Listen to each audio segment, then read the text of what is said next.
Terima kasih banyak untuk Mas Aji Komik yang bertamu ke Forum Marginal Kontemplasi bulan April ini. Waktu menulis pesan, ini Mas Aji Prasetyo sudah diwanti-wanti. Ini forum cuma marginal, nggak ada honor. Tapi begitu dibilang alasan menjaga akal sehat, malah bersedia Mas Ajinya. Alasan akal sehat itu kayaknya sesuai dengan banyak tema yang diangkat Mas Aji Komik, bahwa sikap dan perilaku kita sering nggak karuan, sering nggak masuk akal. Benar nggak, Mas, soal sok tahu saya ini? Sebenarnya begini loh, kalau saya tuh memandangnya itu common sense dalam bahasa Inggris itu sebenarnya adalah kata yang paling mudah kita pahami. Jadi perasaan bersama kan begitu ya. Jadi kalau kamu dicubit itu nggak mau, berarti jangan mencubit. Sesederhana itu sebenarnya. Yang lantas akhirnya kalau kita kenalnya itu ya etika, moral, segala macam. Nah, seandainya moralitas atau etika yang dilanggar itu tidak sampai mengganggu yang terlalu kebangetan, mungkin tidak akan saya kritik loh Mas. Gitu. Yang selama ini terjadi kan sudah mulai kebangetan gitu. Makanya sering yang bahkan sebenarnya yang orang-orang yang baca komik saya itu paling sering mendapati saya mengkritik pelaku agama, bahkan dari agama saya sendiri. Begitu. Ya karena saya melihat tuh ini sudah nggak benar ini. Karena apa? Jangan dikira kamu aja yang belajar Islam. Aku juga belajar Islam dan setahu nggak kayak gitu kok. Di lingkunganku nggak kayak gitu kok. Dan logikaku mengatakan harusnya nggak kayak gitu kok. Gitu. Akhirnya ya muncullah kritikan itu.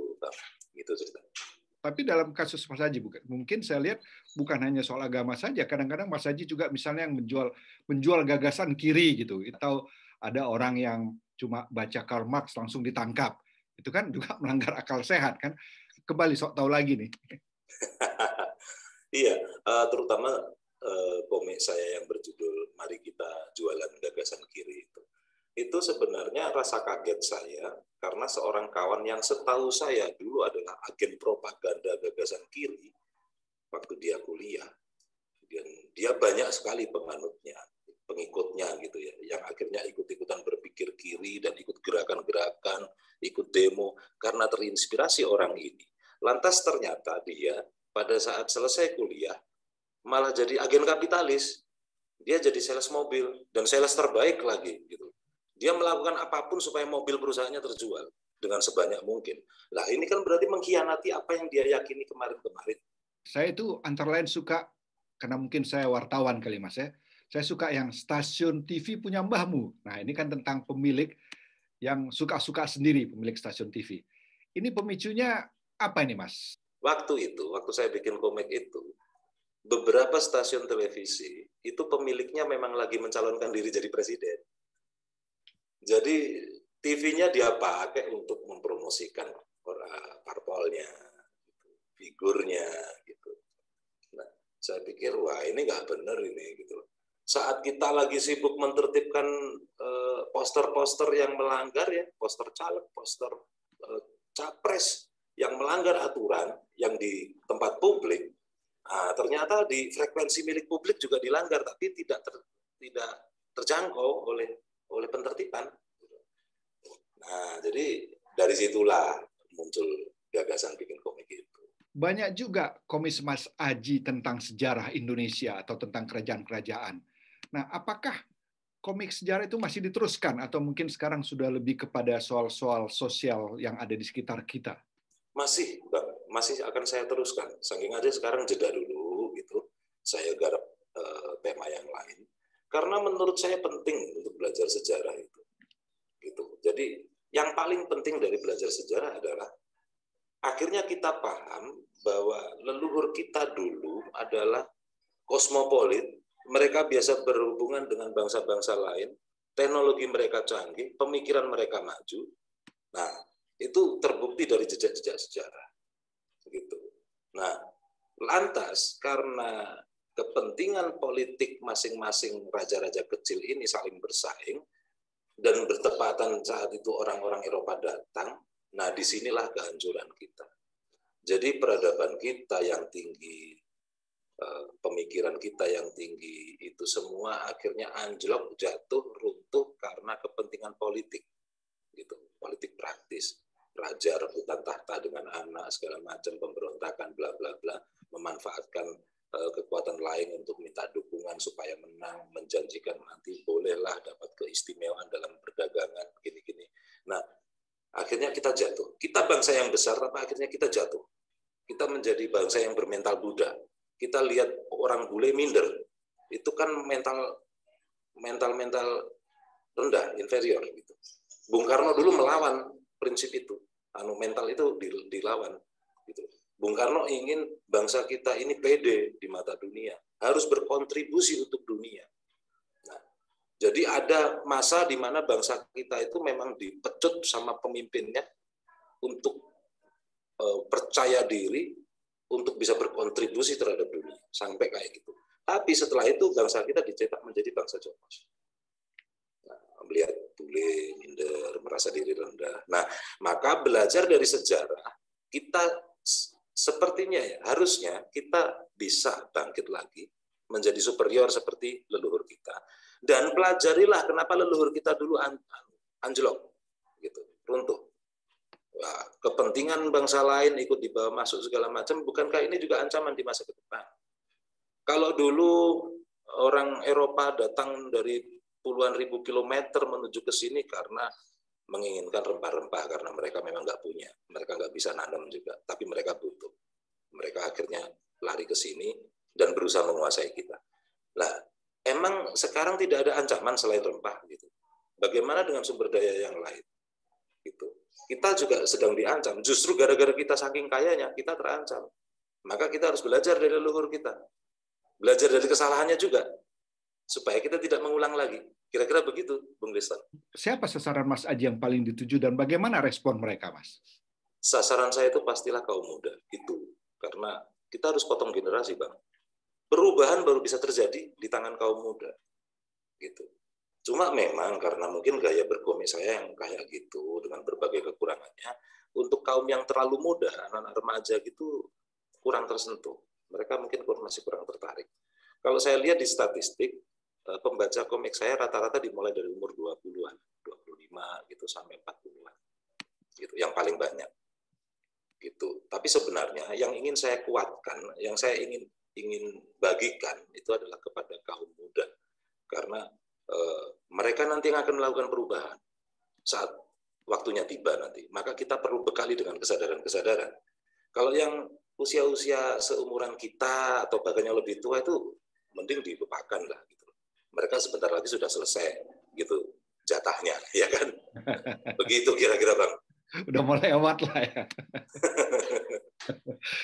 Nah, kalau Mas Aji misalnya ditanya ini, bagaimana perjalanan karya-karya Mas Aji ini? Maksudnya begini, ketika menuliskan satu cerita sebagai komik, apakah itu respon terhadap satu peristiwa misalnya, atau yang namanya seniman seperti biasa ya spontan saja, intuitif saja? Spontan itu pasti ada dalam beberapa karya saya spontan, tapi tetap spontan itu karena merespon, gitu. Karena merespon apa yang ada. Contohnya gini, pada saat terjadi penyerangan terhadap jamaah Paskah di Sleman, Yogyakarta, jadi rumahnya diserang, dirusak, pemilik rumah sampai luka-luka gitu, oleh ormas. Saya marah dengan peristiwa itu dan saya membuat komiknya 2 halaman dan hanya butuh waktu 14 menit. Gitu. Karena masih emosi, gitu, cepat langsung, gitu, responsif gitu. Ya. Tapi ada juga yang saya baca-baca apa, terus saya lihat apa, terus ada perenungan, wah ini kayaknya perlu saya bagi nih. Gitu. Nah, seniman itu tugasnya berbagi pengalaman batin. Jadi itu semacam kayak apa ya, kayak panggilan gitu ya. Kalau habis nemu sesuatu pengen langsung segera dibagi, guys ini loh kayak gitu loh. Gitu. Apakah sejak kecil Mas Aji memang sudah bercita-cita jadi komikus atau ini ada sebuah perjalanan yang membuat tiba-tiba berbelok? Enggak, sama sekali enggak ada pikiran pengen jadi komikus. Saya kalau lihat komik itu saya berpikir bahwa ini adalah sebuah kerja yang terlalu membosankan gitu ya. Kalau pelukis kan gambar satu bidang kanvas gitu, begitu kelar ya, kalau pelukisnya populer ya bisa harganya ratusan juta gitu ya. Kerja cuma sekian jam misalnya. Kalau komik bikin kotak-kotak lah, bikin terus nanti orang bacanya cuma sekilas, gitu aja. Udah. Jadi nggak sepadan gitu dengan nanti gimana respon penikmatannya gitu. Nah, tapi lama-lama dalam perjalanan itu saya berpikir begini. Saya tuh orangnya itu kalau ngomong itu argumennya runtut, berusaha runtut gitu ya. Yang mana akhirnya kalau satu bidang kanvas tidak akan mampu untuk menyampaikan semua argumen saya. Nah, ternyata komik ini yang saya dapati, ternyata ini yang lebih cocok. Karena waktu itu saya bikin komik untuk berbagi keresahan lagi gitu ya. Kan waktu itu saya kerja sebagai pemain musik dari kafe ke kafe, dan itu satu-satunya pekerjaan saya waktu itu. Nah, terus pada saat bulan Ramadan, wali kota kami itu bikin peraturan yang melarang pemusik itu bekerja selama bulan Ramadan. Itu nggak tahu itu dapat bisikan dari ormas mana. Marahlah saya gitu. Orang lain nunggu THR, saya malah dibikin pengangguran gitu kan. Nah, akhirnya saya melepaskan unek-unek saya lewat komik, saya lepaskan di sosmed. Saat itu masih tahun 2007, 2008 gitu. Nah, responnya luar biasa. Saya nggak menduga, disebar nggak karu-karuan. Nah, dari situ akhirnya saya merasa, ini jalan saya kayaknya. Gitu. Apalagi orang-orang yang baca gitu kan akhirnya bisa merespon karena sosial media ya. Mas, isu yang itu tolong dibikinin komik dong, isu yang ini dong gitu. Nah, sebagian saya turuti, sebagian tidak. Kadang-kadang saya lihat, terlalu populer, terlalu banyak orang yang ngomong, nggak usah deh. Tapi kalau meskipun banyak yang ngomong, tapi sudut pandang yang ini belum gitu, saya bikin. Apakah menjadi komikus profesional di masa media sosial ini bisa diteruskan, Mas? Bisa juga ya ternyata ya? Bisa karena ini yang mulai ditinggalkan oleh komikus-komikus muda.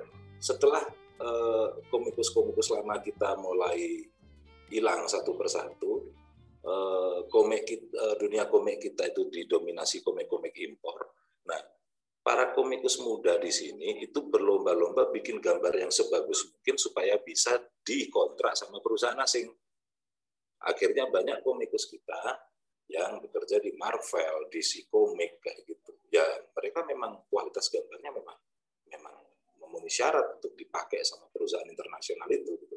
Nah, tapi masalahnya kan saya mikir, ngapain aku memperindah cerita kamu? Aku mending bikin cerita sendiri yang relevan untuk masyarakatku, gitu. Yang memang mengangkat isu-isu yang memang lebih cocok untuk dinikmati dan direnungi oleh masyarakatku. Gitu. Karena setiap produksi itu pasti mewakili permasalahannya masing-masing, Bang. Gitu. Superhero di Amerika mewakili permasalahan orang Amerika. Gitu. Kita memerlukan hal seperti itu. Maksudnya produk seni yang menjawab permasalahan lokal, permasalahan kita sendiri. Tidak semata cari uang, Bang. Kalau cari uang memang dolar itu lebih menjanjikan. Nah, ini kita mulai itu, dan kalau saya rasa saya sendiri menjalaninya bisa lah, untuk hidup bisa. Apalagi pakai platform online ini, saya juga baru memulainya sekitar 4 bulan ini. Begitu pandemi jalan hampir 1 tahun saya baru berani. Dan ternyata memang tepat sekali. Saya terselamatkan di pandemi justru gara-gara platform online. Dari yang Mas Aji bilang setahun ini menyelamatkan, apakah bisa juga menjadi indikasi bahwa komik digital pelan-pelan akan menyingkirkan buku komik? Saya tidak yakin 100% bisa menyingkirkan, karena di kawan-kawan sosmed saya masih banyak yang nagih, gitu, mengatakan bahwa kami menunggu versi cetaknya, gitu. Jadi ngotot mereka, nggak mau, mereka mintanya tetap versi cetak. Atau bahkan yang sudah menikmati versi online, mereka tetap berharap kalau nanti ada versi cetak, mereka tetap beli. Jadi kayaknya versi cetak itu tidak akan 100% tersingkir, tapi kalau tertandingi oke. Dan Mas Aji kayaknya yang versi cetak habis semua sudah ya? Iya, versi cetak kan ada versi yang pakai penerbit yang masuk ke Gramedia. Itu sudah lama habis. Nah, terus semenjak tahun 2015 saya memutuskan untuk tidak akan memakai buku-buku terutama Gramedia masih gitu. Nah, karena suatu hal saya punya alasan kayak gitu. Nah, yang berarti saya memutuskan untuk indie. Nah, kalau indie kan harus modal dulu, Bang. Gitu. Nah, kalau sekarang Mas Aji diminta mempromosikan, komik mana yang jadi andalan Mas Aji dan kenapa? Komik saya yang saya promosikan ada 2. Yang satu sedang saya kerjakan ini, Bang. Kurang dikit lagi lah, taruhlah targetnya 2 hari lagi kelar. Yang pertama adalah komik yang pernah saya bikin, judulnya Awalnya Karena Rempah. Gitu. Jadi itu yang saya ceritakan di depan tadi ya. Mari kita memahami bahwa ternyata leluhur kita dulu superior, kosmopolit gitu. Nah, terus kenapa kita menjadi bangsa itu jadi jatuh? Kejatuhannya karena apa? Kita harus belajar dari situ dan kita harus menjadi bangsa besar lagi. Itu promo saya yang pertama. Yang kedua, promosi saya untuk komik yang sedang saya garap ini. Judulnya apa itu? Mempelajari strategi teroris. Gitu. Jadi sebenarnya di situ saya mulai kupas, mulai aksi terorisme sejak tahun 2000-an, yang bom Bali, bom JW Marriott, segala macam. Ya. Yang setiap ada ledakan bom, korbannya pasti ratusan orang. Dengan pola mereka sekarang, yang korbannya tidak terlalu banyak. Bahkan kadang-kadang nggak ada korban, tapi si teroris pasti mati. Gitu. Nah, ternyata memang tujuan mereka tidak untuk targetnya bukan masalah berapa jumlah orang yang berhasil mereka jadikan korban. Tujuan mereka pengen mati gitu aja. Kenapa? Nah, karena mereka dijanjikan surga. Gitu. Nah, kalau masuk surga pakai cara biasa, gitu, cara menjalani hidup seperti biasa itu konon susah. Mereka berusaha masuk surga jalur prestasi, gitu kan? Gitu. Nah, yang mereka tahu adalah mati syahid itu pasti masuk surga, semua dosa diampuni. Nah, mati syahid itu kan mati dalam kondisi perang membela agama. Nah, kalau nggak ada perang, bagaimana bisa mati syahid? Maka diciptakanlah perang itu. Yang berarti di situ ada propaganda kebencian dimunculkan. Maka saya ingin menyampaikan ke publik, jangan cuma takut sama bom saja. Takutlah pula dengan spanduk yang berisi tulisan-tulisan kebencian. Khotbah yang berisi tulisan ulasan-ulasan kebencian. Takutlah, karena itu nanti lama-lama juga jadi bom. Begitu. Nah, ini masyarakat kita yang tidak paham. Mereka lihat spanduk tulisannya umat Islam tidak boleh melakukan begini-begini di tempat publik, mereka diam aja. Mereka menganggap ini bukan ancaman, padahal ini ancaman.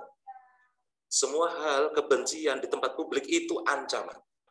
Saya ingin promosikan ini supaya ya mari kita hentikan itu orang-orang yang cuma berharap surga, orang-orang yang sebenarnya tidak terlalu cerdas sehingga bisa dipengaruhi seperti itu. Mari kita berbagi sedikit kecerdasan dengan mereka untuk menyelamatkan mereka. Itulah kalimat sombong saya sebenarnya. Terima kasih Mas Aji Komik Prasetyo, dan kalau mau melihat komik terbaru tadi yang 2 hari lagi akan selesai ini, silakan ke karyakarsa.com /Aji Prasetyo untuk mendapat akses juga ke komik-komik Mas Aji lainnya. Tinggal itulah caranya, karena memang rencana cetak ulang masih rencana. Terima kasih banyak Mas Aji Prasetyo dan semoga terus melahirkan komik-komiknya. Kami tunggu.